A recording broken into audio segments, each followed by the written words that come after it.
about celebrating women behind the scene and women performing on the stage.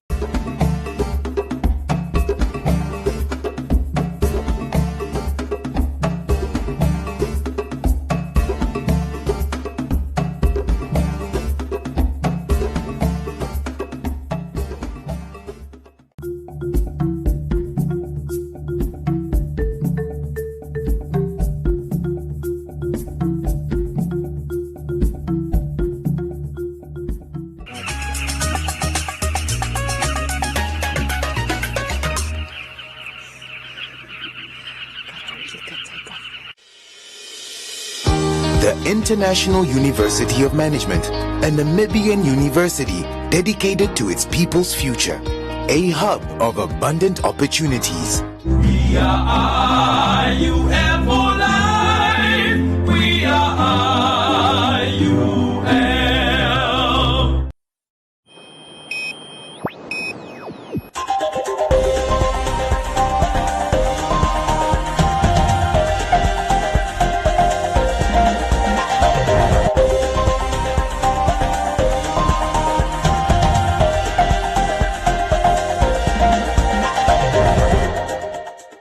Good evening and welcome to Today on One. I'm Isai Sipunga. In the news tonight, disgruntled construction workers to receive payment by end of August 2021. LPM abandons Polish No a nationwide protest. Amupanda welcomes Namibian Journal of Social Justice. Boat tour operators hoping to recover. And Roundup, Business on One, Comments Corner, Sports and the weather.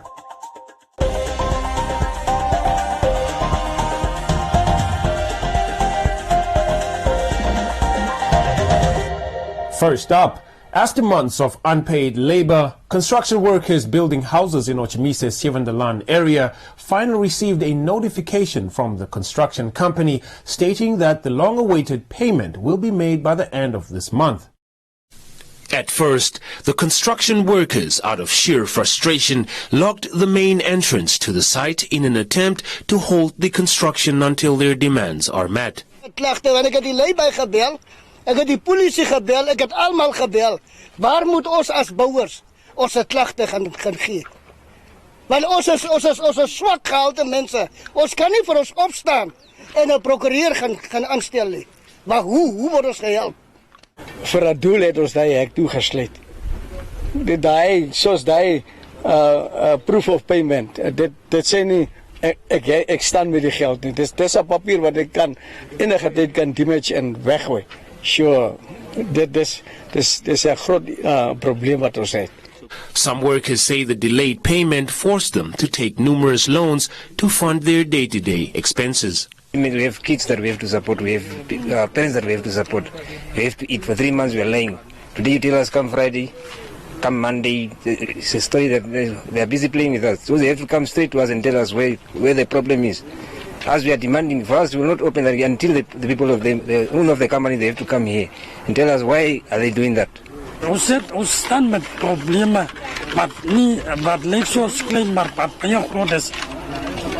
En die ou man is nie alleenig nie. Ons is meer as 30 soos hy gesê het. After waiting almost an hour for a response from the construction company, the workers received a note from the site consultant stating that payment will be made by the end of this month. Brief wat ek nou gekry het. Wat sê dat ek einde Augustus kom en die remaining geld kom haal. So dis hoe ons gestaan het en dis die conclusion wat ons kon gekry het nou. The workers accepted the agreement, the site entrance was unlocked, and work carried on as usual.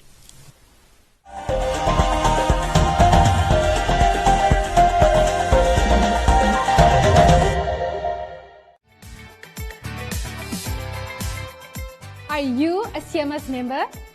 With HospiCash 100, you can get up to 100,000 Namibian dollars cover with a 30,000 limit per event from as little as 100 Namibian dollars a month. We understand that being in hospital can be stressful. That is why with HospiCash 100, you can cover your non-medical expenses by receiving cash payouts when you are in hospital, so you can recover stress-free. Interested? SMS your name and HospiCash to 555 and we will call you back.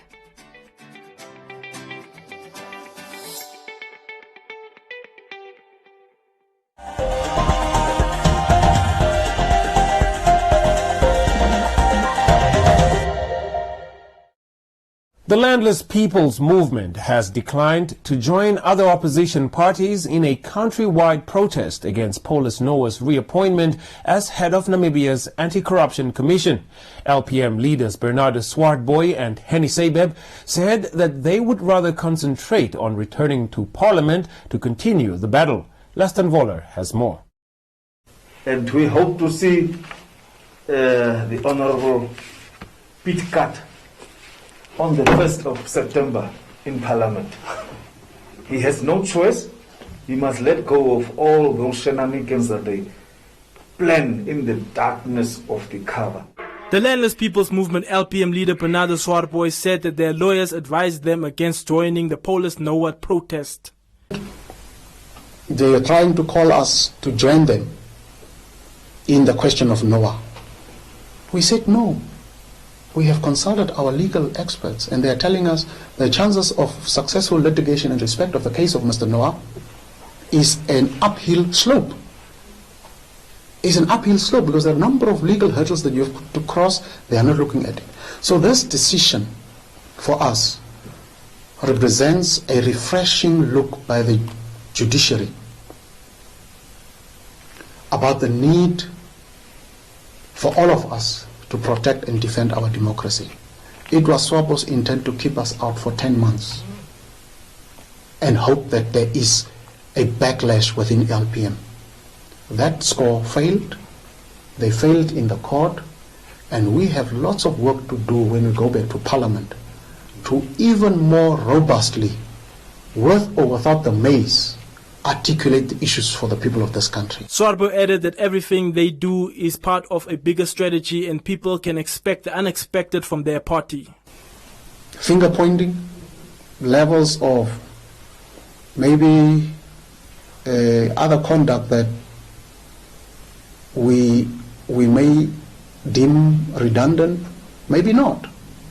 You must remember, as I'm answering you these questions, that everything we have done, whether it's the spoken word or the pointed finger, has been part of a strategy. Many people don't understand it.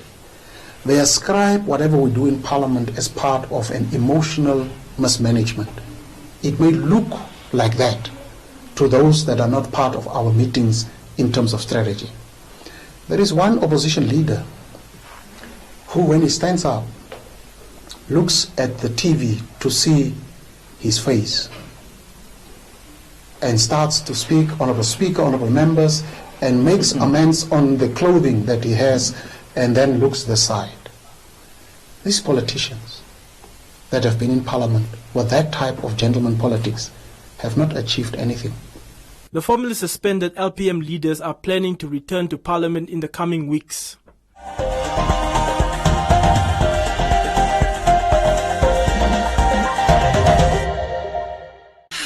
Why do we do it? Cover up, tone down, hide, instead of choosing boldness.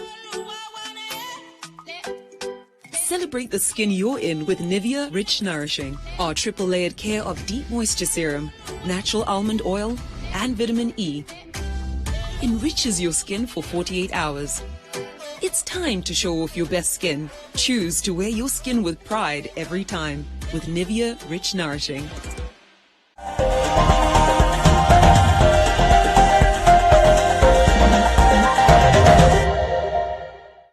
The Friedrich Ebert Stiftung Namibia office recently supported the publication of the first edition of the Namibian Journal of Social Justice titled Namibia's Housing Crisis in Perspective. The journal aims to provide a forum for the development of ideas and activities that will significantly enhance the lives of individuals who are affected by poverty and inequality. This report from Joseph Ilonga.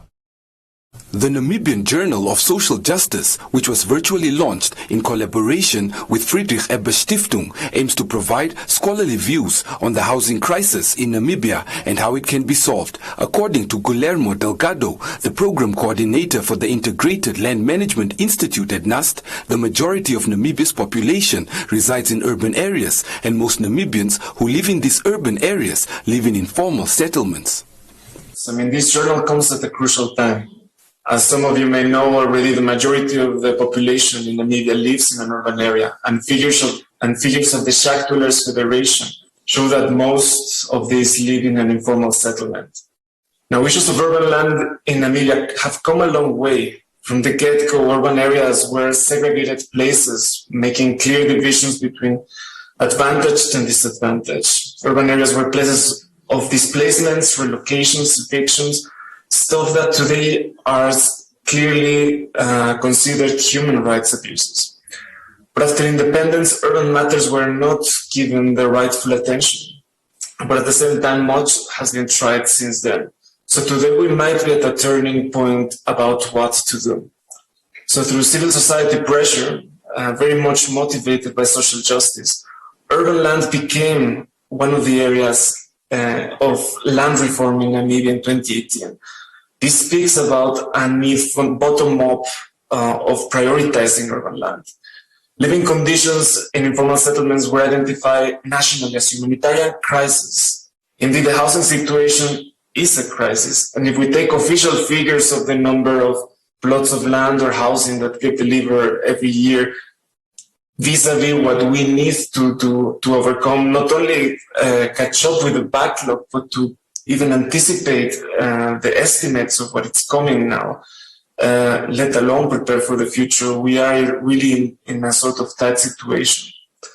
According to Job Amupanda, the mayor of Windhoek and one of the founders of the Affirmative Repositioning Movement, an organization that mobilizes for social justice with the urban poor, the new publication is an intellectual platform for social justice academics and activists who want to critically question the dominant neoliberal order and search for alternatives. The students that we teach at the University of Namibia in the social sciences are residing in the informal settlements. They can't study at night. But students in the School of Medicine who automatically have scholarships are accessing their rooms with their fingers at the School of Medicine. The journal has a radical character, but we are not arrogant. There's a difference between being radical in the ideas. You see, for example, I'm in the editorial collective, but the journal criticizes the city of Windhoek, for which I'm mayor. That is a radical character of it. And I intend to take copies to each and every council and members of the executive of the city of Windhoek for them to be able to understand. So to some people, they're going to wonder, how can you be in the editorial collective, but the same journal is criticizing the city of Windhoek? But it has nothing to do with who's mayor and things like that. But it is the radical content and character and the messages. And people are very serious about some of these things. A central question that emerges from the first edition of the Namibian Journal of Social Justice, titled Namibia's Housing Crisis in Perspective, is whether the government can afford to continue to treat housing as a commodity when this commodification has clearly failed to deliver housing justice in a country with a historic legacy of inequality. Boat tour operators at Walfish Bay are excited about the travel restrictions that were lifted after the COVID-19 lockdown, as this means that locals from inland might flock for vacation or weekend getaways and support their businesses at the coast. This report from Hendrina Canyolo. The usually crowded Walvis Bay waterfront has been quiet since the start of the lockdown, causing great losses within the tourism sector. Because of travel restrictions, Namibians could not travel to the coast to enjoy the ocean. The recent announcement by the president brought great relief to tour operators and residents, with the waterfront becoming alive again. Those that have been taking advantage of cheap boat tours for locals are encouraging others in the country to travel to the coast to relax. It was fantastic. It was really nice. Made in Victoria is to go to cruise. Also because it's child friendly as well as people have and friends as well. And their services are very nice and it's affordable. I would recommend people to come here because it's relaxing. We have had a couple of months, actually years, 2 years straight, where we have had stressful situations. So I think everyone should come and enjoy themselves. Yeah, enjoy themselves. It's needed. Family, friends, anyone you care about, you can come through and then you can enjoy yourself. If it's a 2-hour cruise, if it's a 30-minute thing or an hour thing, it's still fine. All the companies are really suffered during this COVID time, and I really feel sorry for all the members that have companies like the SME companies in Namibia. So please do take this opportunity and come and support them, especially for Lady Victoria, and do come and get rid of all this COVID stresses and just come and have fun. Boat owners are looking forward to the new week as they hope to recover from the damage brought about by the COVID-19 pandemic. In tourism, mostly this time of the year, if you go back to 2019 downwards, June to August is normally our peak season where you actually don't even have a day that you can rest. Yeah? But as you can see, we've been almost for a month, no business, nothing, due to the lockdown. Now that the president has relaxed the lockdown, we are hoping that at least the locals will look forward to come and relax at the coast as like they normally do. They come to have the sea breeze, have fun on the sea. So we are preparing for the locals to come, because now at least they are allowed to move around and to visit areas that they want to visit. Namibia has taken a massive knock. So, you know, during this lockdown now, all the tourism businesses such as ours, Lady Victoria, all we try to do was just maintain and upkeep the tourism industry, keep things open, keep our boat running, and just basically sustain the company so that we are able to sustain our staff, because we all know that tourism, COVID is going to come to an end soon and the lockdowns are going to be lifted. We are all hoping that things will become normal again in the near future. So we're excited that the lockdown's been lifted. We're excited that curfew is being extended by a little bit. We're excited that the people of Namibia can start traveling again and start coming to support their local tourism industry and businesses. The tour operators were already preparing to give visitors excellent service this week, appealing to Namibians to make use of their specials to celebrate friendships, family time, anniversaries and birthdays at the coast.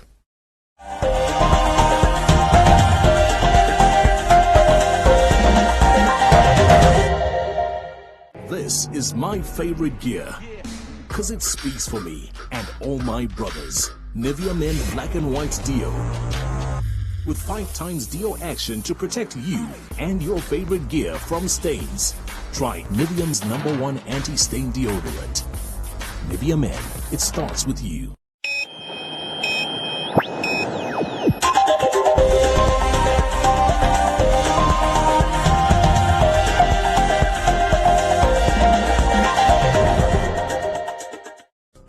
In other leading stories, a team of medics from the UK's emergency medical team has been deployed to Namibia to provide frontline response support and specialist expertise in hospitals that are battling the coronavirus pandemic. Team leader Elias Pavapoulos, a public health specialist, will lead the UK's EMT deployment to Namibia, which comprises a team of 10 doctors, nurses and humanitarian healthcare experts. Deploying from the UK, Greece, Uganda, Kenya, Burundi and Nigeria, The team specialize in emergency medicine, critical care, infection prevention and control, risk communications and community engagement, public health and logistics. The UK's Minister for Africa, James Duddridge, says in Namibia more people died in June than in all the preceding months since the start of the global pandemic, adding that the COVID-19 pandemic presents a clear challenge to the country's economy, communities and healthcare system. Namibia's Deputy Minister of Health and Social Services, Dr. Uchio Munyangwe, noted that the arrival of the UK EMT COVID-19 pandemic expert medical team in Namibia will enhance Namibia's clinical capacity, adding that it will provide the much-needed support in the prevention and management of COVID-19 in the country. The UK government's emergency medical team, which has World Health Organization classification, is a rapid medical response capability funded by the Foreign Commonwealth and Development Office. Designed to deploy anywhere in the world at 24 to 72 hours notice, this multilateral team of experts provides direct delivery in frontline medical care and world-class expertise to advise and support governments during disease outbreaks and humanitarian emergencies to save lives and alleviate suffering. The UK helped to establish COVAX last year and is one of the earliest and largest donors to the scheme, pledging £548 million to help developing countries have access to COVID-19 vaccines. COVAX has delivered over 152.8 million vaccine doses to over 139 countries and territories, including Namibia. The Oxford AstraZeneca doses that have been delivered to COVAX represent over 65% of total COVAX supply to date.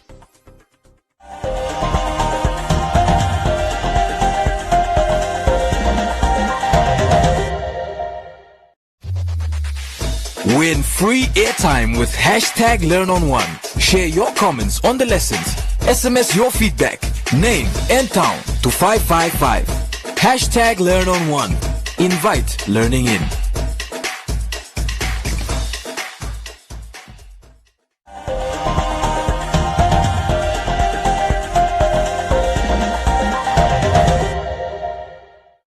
Joseph Shifeni is standing by for today's Business on One and Economic Indicators.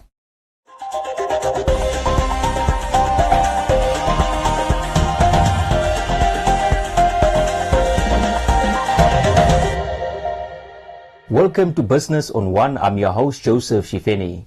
The Bank of Namibia is conducting a census this year to collect data on all organizations and persons that have assets outside Namibia or engage in transactions with foreign nationals and organizations. Obtaining such data is crucial for the central bank as it maintains a database on various economic indicators. The rise in COVID-19 cases globally is expected to have an impact on the recovery of demand for oil, combined with the depreciation of the Namibian dollar against the United States dollar in the last 2 months. Under-recoveries were recorded for both petrol and diesel 50 ppm. The demand is more than supply, so that's why the prices are going up for international prices for refined product, because we don't buy crude, we buy refined product. What was also working against us was the exchange rate. Remember, last month we increased with 40 cents, but the exchange rate was around 13.9. But the average for July was 14.5. So the exchange rate was also working against us, which means even if the international price for refined product was the same, it would have costed 48 cents more, just because of the exchange rate, because the price is in US dollar. So the exchange rate moving from 13.9 to 14.4 meant the product costed more in terms of the local currency. So that was another part. But also the international price itself, it went up. But then we resolved that since we already passed on 40 cents last month, we should perhaps come meet the consumers halfway this time and monitor the market to see that if maybe prices are going to come down, because these people, Namibia is a price taker naturally. We take whatever price is set. As Namibia tries its best to meet motorists halfway by keeping prices unchanged, South Africans are now having to fork out 18 rand per litre for petrol after fuel prices were increased on Wednesday this week. Whatever is the cost of the product, they put it on the price. But with us, we say, okay, the extra cost was $1. We put only 50 cents and we pay companies the rest. We don't want to burden the consumers. The situation of the economy is well known. So we just decided, although prices have gone up, we have under-recoveries, we can pay on behalf of the consumers because all companies import this product, they incur cost, and we have to pay them, not the consumers this time. And we have an equalization levy for that purpose, which is recouped through the National Energy Fund.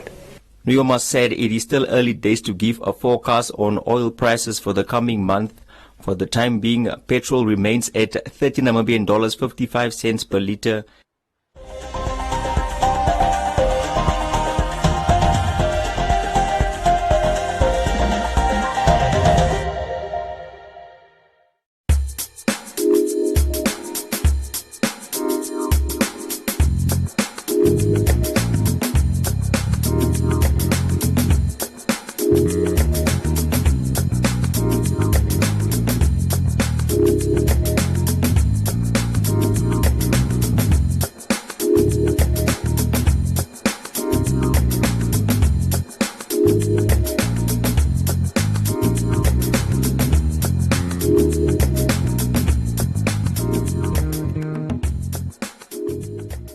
And that is all we have for you. Join us again next time, and don't forget to follow us on our social media pages.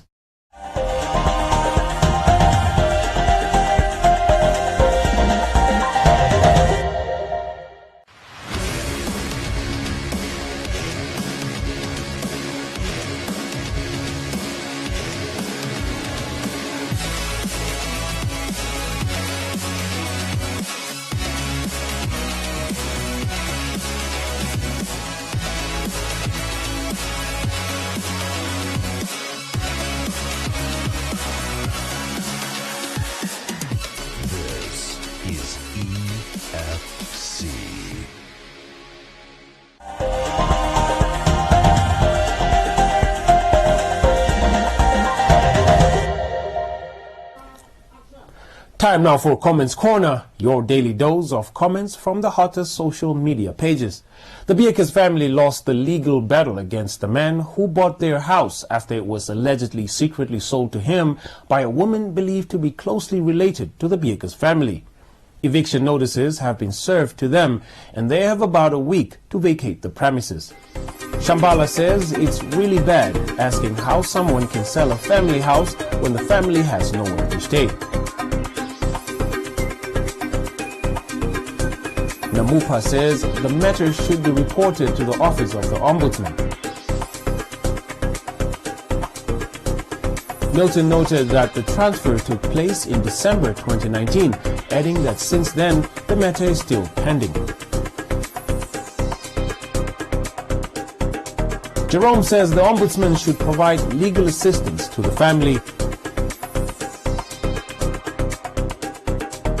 while Romano suggested that both the buyer and seller be arrested if they are criminals. And that's all from Comments Corner. Be sure to post your comments on our social media pages for broadcast every day, only on Today on One.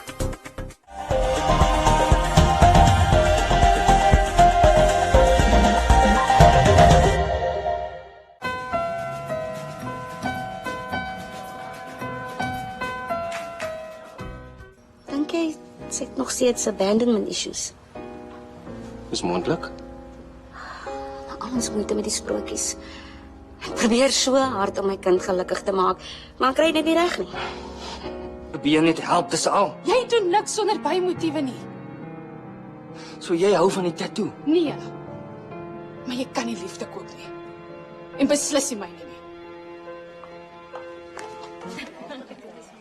Jy regular. Am I that predictable? Jy is 'n gereelde klant en ons net so 'n manier om koffie te drink.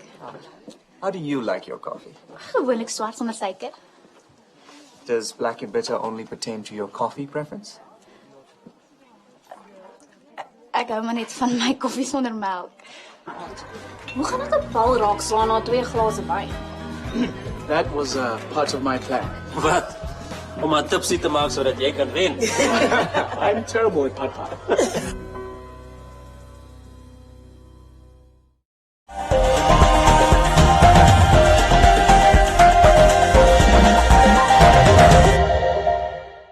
Time now for today's sports update with Castro Ulumbu.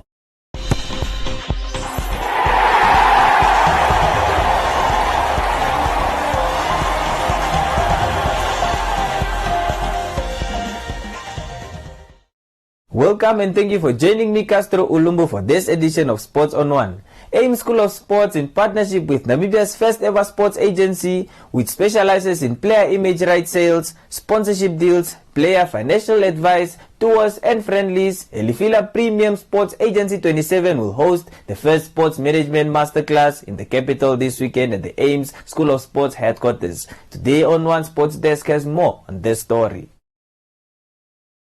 Growing up in Belgium, young sports enthusiast and owner of Elifila Premium Sports Agency 27, Peter Haufiku, says that he has seen the importance of educating sports enthusiasts on certain important aspects, such as, amongst others, image rights and sponsorship deals. Thus, he decided to start up EPSA 27 in order to educate the sporting athletes and build capacity. I did my first year of sports management in South Africa at the Port Elizabeth University in Port Elizabeth at the Nelson Mandela Metropolitan University. After that, I finished my bachelor's in Finland, where I did sports and leisure management at the Kajani University of Applied Sciences. After that, I did my MBA Masters in Sports Management at the Real Madrid Graduate School. So with all of that knowledge and all of that background, I planned to come back home to implement this. At first, I came looking for a job like normal. I kept trying to pitch this idea to everybody here, and then I didn't really get a good response, so I decided to just go on my own to create this company. And I believe that it will have a lasting impact on sports in Namibia. We've partnered with AIMS because we have quite similar goals. The athletes that we have signed, most of them haven't actually finished school. So with that, AIMS is actually providing the nation with some education, especially with people who don't necessarily have the qualifications before that. They provided with NQA graded education, and this goes hand in hand with what we want for our athletes long term. With this masterclass, it will be specifically on sponsorship. We'll speak on individual sponsorship as well as team and association sponsorship. That is something that is happening now globally with our athletes that are being exploited. They're signing deals that is not necessarily in their interest, or they're signing it with companies that can leave them at any moment, but the moment they want to leave, then it's a problem. So that's why it's good to sign with agencies, because we'll know how to actually represent them, what it is that they need to ask for, and actually give them advice on a personal level as well, in order for them to actually benefit and actually be able to land on their feet after playing football or after athletics or after playing a professional sport. So you don't want to now have all of this money, all of these lucrative deals, and then come back at age 35 and not have anything to show for it, as you said. So that's why we started this company, but then that's why we're also partnering with AIMS in order to actually educate these athletes on various ways that they can actually utilize their money to work for them as opposed to them working for money.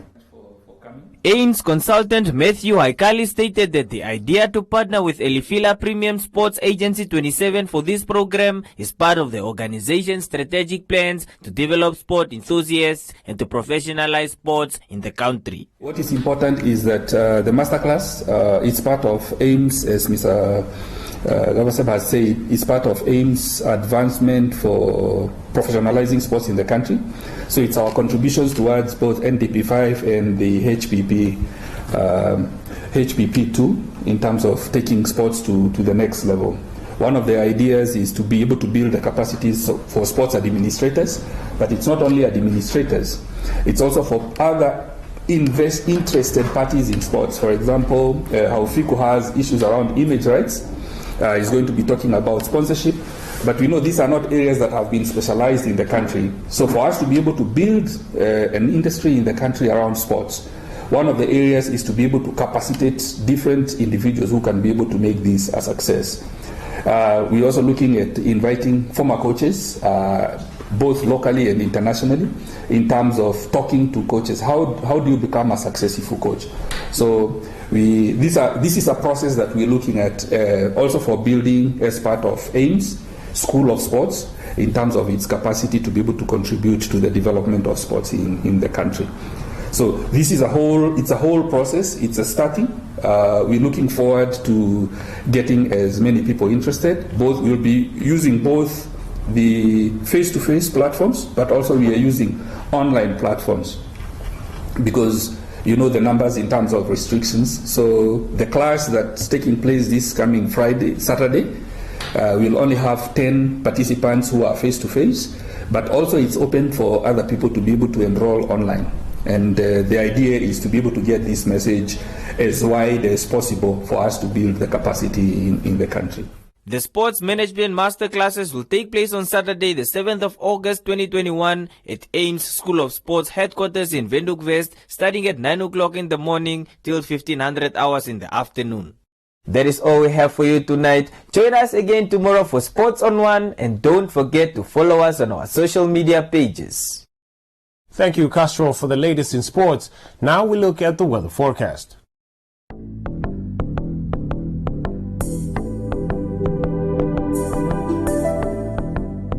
The Namibia interior partly cloudy and mild to warm in the south, elsewhere partly cloudy and warm to hot. The coast partly cloudy and mild with fog patches in places, and the wind light to moderate southwesterly to southeasterly.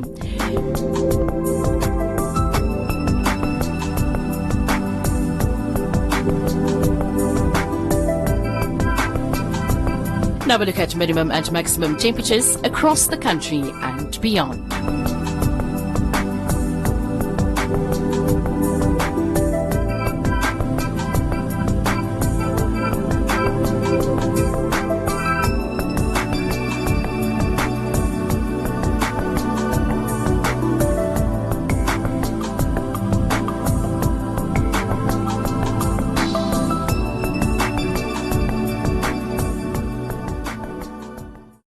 That's all we have for you. Join us again for a repeat at 9:30 this evening, 6 a.m. tomorrow, and the Omnibus Saturdays from 9 a.m. to 2 p.m.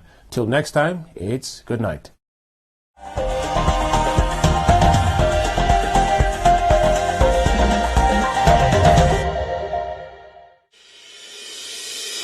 The International University of Management, a Namibian university dedicated to its people's future. A hub of abundant opportunities. We are IUM for life. We are IUM.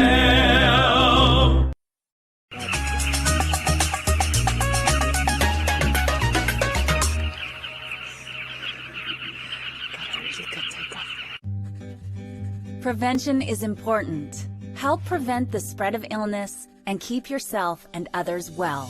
Hand washing is one of the most effective ways of preventing the spread of germs. Wash your hands regularly with soap and hot water, scrubbing your hands thoroughly for at least 20 seconds. Hand sanitizers can be used but are not recommended as a substitute for hand washing. Use sanitizers in addition to hand washing or in a situation where soap and water are not available. To avoid spreading germs, limit sharing of personal items such as utensils, cups, and dishes. Your skin acts as a barrier to germs, but your eyes, nose, and mouth are more vulnerable. Wash your hands thoroughly before touching your face, eating, or drinking. Avoid physical contact with others, including handshakes, fist bumps, high fives, hugs, and kisses. Social distancing is deliberately increasing the physical space between people to avoid spreading germs. While regulations may vary by country or area, the best guideline for social distancing is to maintain a distance of 6 feet from others. Germs can travel through the air from one person to another. If you sneeze or cough, do so into a tissue or the inside of your elbow to prevent the spread of germs. Avoid contact with ill individuals and insist they isolate themselves until they have recovered and are symptom-free. Clean and sanitize frequently touched common surfaces and high-traffic areas in your home and workplace several times a day. Share these guidelines with others and help prevent the spread of illness and maintain a healthy environment. An ounce of prevention is worth a ton of cure. Mama! Go away!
We know the world is a crazy place right now, but don't panic.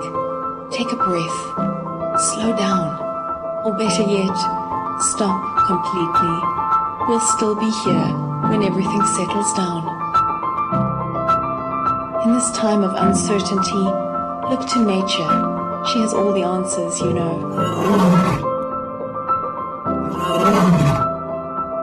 We're not only giving ourselves time to reset, we're giving nature time to restore, revive, restart. We're saving ourselves and we're saving the world. Stay home now so that we can welcome you to Namibia again soon. Yes, the world's a crazy place right now, but don't despair. Find the joy, cherish hope, breathe. Take a moment, take a few, and someday soon you'll once again be able to stare in wonder at this magnificent view. The world's a crazy place right now, but don't worry, we'll still be here. We'll see you again soon.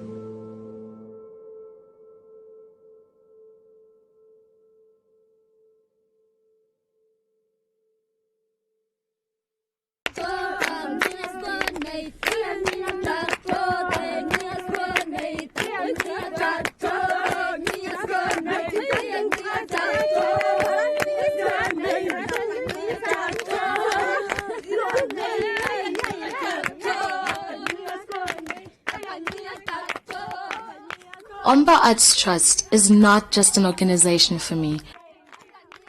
I think of it in the form of a person, a mother and a friend I have walked and grew with. A friend whom I've traveled many remote and dusty roads. A sister who provided so much needed support during times of fear and uncertainty.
There is a saying in Damara for people such as Omba, which is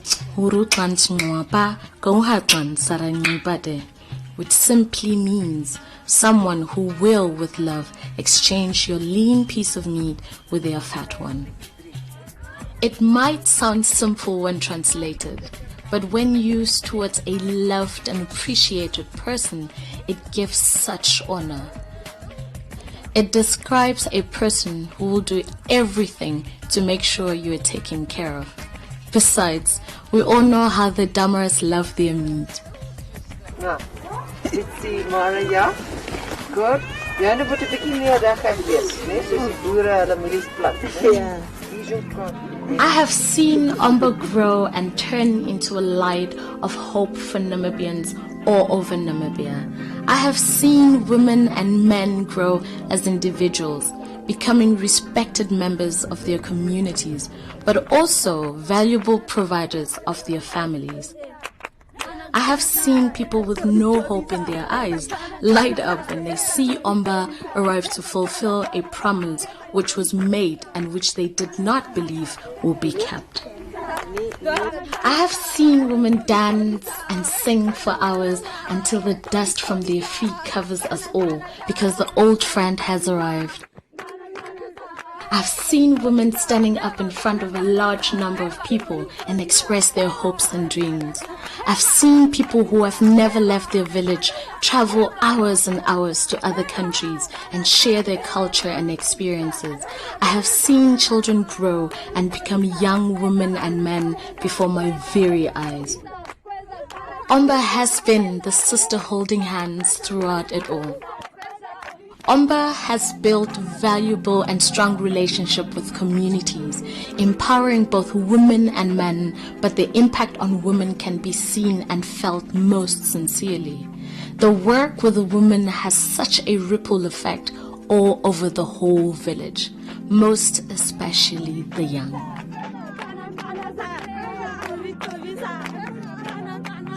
Omba has taught them to fish. As times grow tougher and much more difficult, money becomes scarce. Environment around us changes and nothing will ever be the same again. In times like this is when we realize the value of a friend like Omba. It provides hope, constant support, reliable income, and keeping us all together, keeping our pots filled and our fires burning. A motivation to do better, live better, and expect better. If one day the unthinkable happens and Omba is no more, it will be a sad time for our Namibian rural population. Therefore, let's keep the light burning at all cost. Ons die mense is die eerste mense in die wêreld wat vandag agter gaan staan. Omba is nou die water wat vir ons nat maak, dat onze wortels mooi groeien, dat ons vruchten kan brengen, kos kan brengen. Omba gee vir ons werk en van daaraf lewe ons.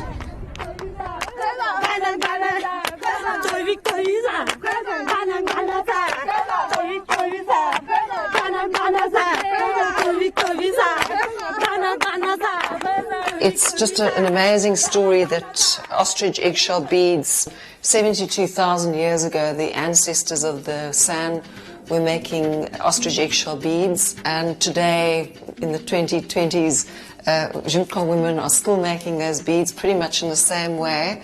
And the work has evolved from fairly traditional products. This probably would have been worn like this, into something as sophisticated and contemporary as this necklace from the waterfall range.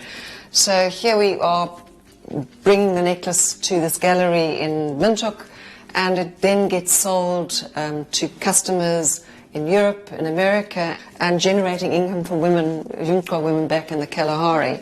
So it's just an amazing thread of history that goes to this ostrich egg, to this contemporary jewelry. This basket I absolutely love. It's a finely woven basket in natural dyes. This asymmetry is very unique to Namibian baskets, and we've been working with these women, doing workshops and helping them evolve into these incredibly fine baskets. We've worked with the women developing different palettes, and there's another one with a slightly more yellow palette, but considered are the best baskets in Africa. What we're showing you in this short video is really a long journey of working together with rural communities, reviving ancient traditions, turning them into contemporary world-class products, and supporting the livelihoods of over 400 artisans. Even during COVID-19, we've been helping our sand communities with food and a distribution of tippy taps. What we need to do now is to honour the trust that has been put in us over the last 30 years, to support marginalised sand communities and the livelihoods of rural women around Namibia. Your donation will help us get our 400 artisans back to work as soon as possible so that they can feed their families. The lives of their 2,000 family members will directly benefit from this. Please help us raise $50,000 by contributing to the Omba Artisan C19 Support Fund. No matter how big or small, this will make a difference in the lives of our artisans during COVID-19. Thank you.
India's Ranthambore Reserve in Rajasthan is home to the rare Bengal tigers.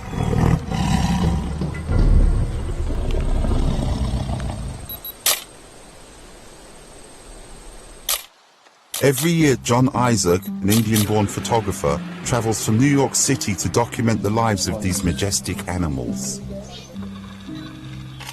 In the last 10 years, I think my interest has grown tenfold, and I'm very particular about the survival of the tigers. His goal is to make sure that people everywhere know about the grave danger Bengal tigers face: extinction.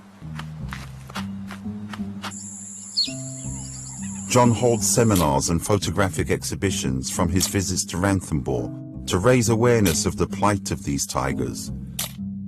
He's currently working on a book to document their dilemma due to an increasing human population encroaching on their territory. According to John and wildlife experts, each tiger needs as much as 9 square kilometers to survive, just under 4 square miles.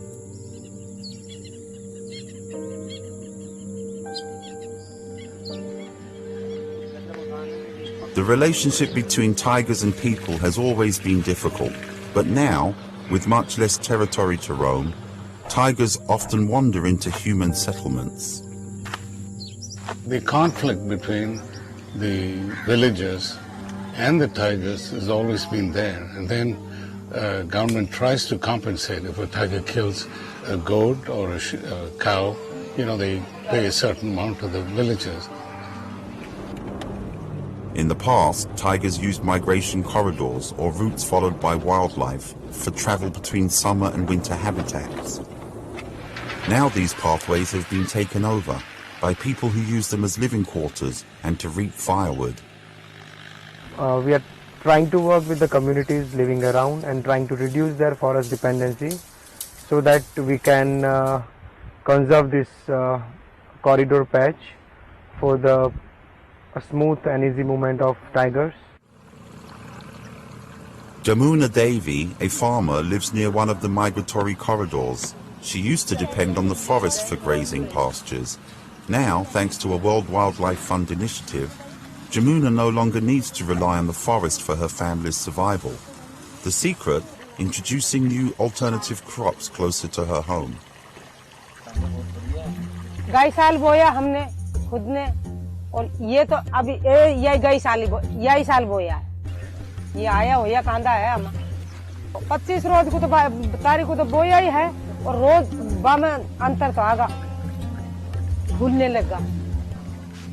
The success of this project has led to even more changes. Jamuna decided to plant fodder for her cattle on her excess land to further preserve the habitat of the tigers. She has also switched to cooking gas so that she doesn't have to collect forest wood for fuel. जंगल में सब दुनिया ने जाबो छोड़ दिया तो सब बे होगी कोई काम नहीं करे लकड़ी को भी नहीं करे जंगल में जाने से भी परेशान है दुनिया गैस भेज दिया सबन के घर घर में वे सभी सिलेंडर पकड़ते और रुपया को कोई समझते ही नहीं है अब भीतर भरा लावा. Climate change also has a direct impact on the habitat of tigers. The last 2 or 3 years, they say, there's been a drought. The rains have not been regular. Climate change is a serious problem in this country, even it's in the continent. So keeping these forest areas alive and protected is the only solution. This year we have raised a nursery of 10,000 saplings. Forest department have shown their interest. They bought around 2,000-3,000 saplings. The idea is to plant new trees to replace those lost to severe weather conditions and human activity.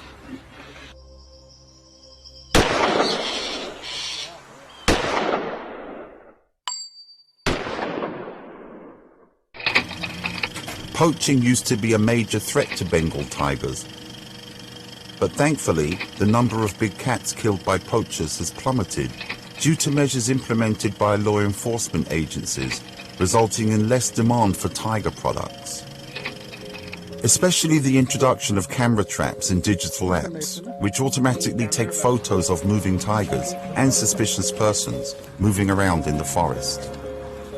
Every time I hear something like that, I feel so good, in some ways, some things are working. And so this is what drives me to come and do this. In my lifetime, if the tigers are extinct, I don't know how I'll handle that.